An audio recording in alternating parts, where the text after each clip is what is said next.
দর্শক, বেগম রোকেয়া বিশ্ববিদ্যালয় ইসলামী ছাত্র শিবির ও ছাত্র দলের সংঘর্ষের পর ক্যাম্পাসে সম্ভাব্য অপ্রীতিকর পরিস্থিতি এড়াতে ১৪৪ ধারা জারির জন্য পুলিশের কাছে আবেদন করেছে বিশ্ববিদ্যালয় প্রশাসন। বিশ্ববিদ্যালয় ক্যাম্পাস থেকে আরও জানাচ্ছেন প্রতিনিধি শাহরিয়ার মিম। শাহরিয়ার মিম, বর্তমানে পরিস্থিতি নিয়ন্ত্রণে আসলে আর কি ব্যবস্থা নেওয়া হয়েছে সব মিলে আমাদের জানাবেন।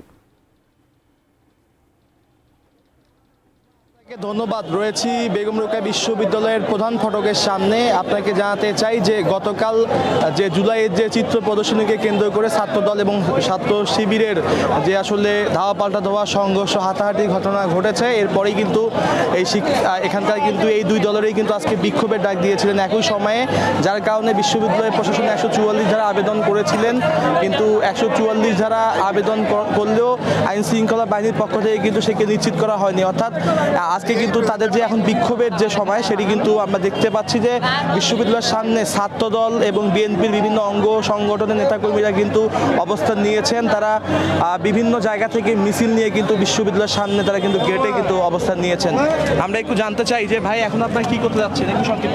আমরা এখানে অবস্থান নিয়েছি। আপনারা জানেন যে গতকালকে যে ঘটনা ঘটেছিল তারই পরিপ্রেক্ষিতে রংপুর মহানগর ছাত্রদল এবং জেলা ছাত্রদল এই বেগম রোকেয়া ইউনিভার্সিটির সামনে অবস্থান নিয়েছে। এই জামাত ইসলাম বা তাদের শিবির যে সংগঠনটি রয়েছে, যারা ইতিপূর্বে তারা গুপ্ত হিসেবে বাংলাদেশে ছিল, ছাত্রলীগের সাথে তারা রাজনীতি করেছে, ছাত্রলীগের সাথে মিশেছিল। তারা সেই ফ্যাসিবাদী কায়দায় গতকালকে তারা আমাদের নিরীহ ছাত্রদের উপরে, ছাত্রদলের উপরে হামলা করেছে, ছাত্রদলের অনেক সদস্যকে তারা আহত করেছে।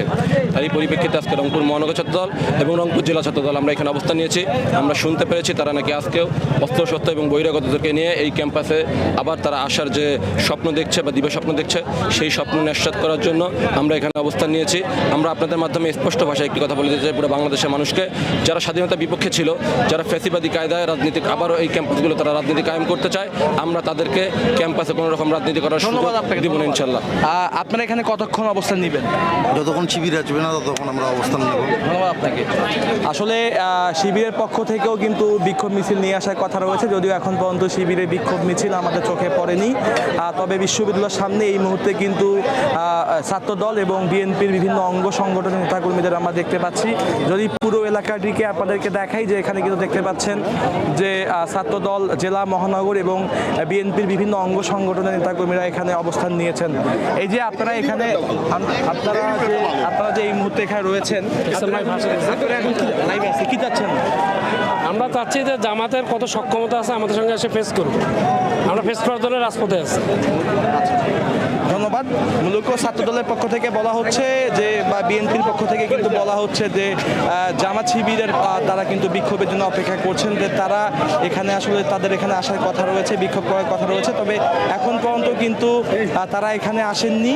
আর এখানে কিন্তু আমরা কোনো আইন শৃঙ্খলা বাহিনীর সদস্যদের কিন্তু আমাদের চোখে পড়েনি। সব কিছু মিলে এখানে থমথমে অবস্থা বিরাজ করছে। আর এই মুহূর্তে বেগম রোকেয়া বিশ্ববিদ্যালয়ের সামনে বিশ্ববিদ্যালয় প্রশাসন বা পুলিশ প্রশাসন আমরা কাউকেই কিন্তু আমাদের কাউকেই কিন্তু চোখে পড়েনি। সব কিছু মিলে এই ছিল আমার কাছে সর্বশেষ উজমা।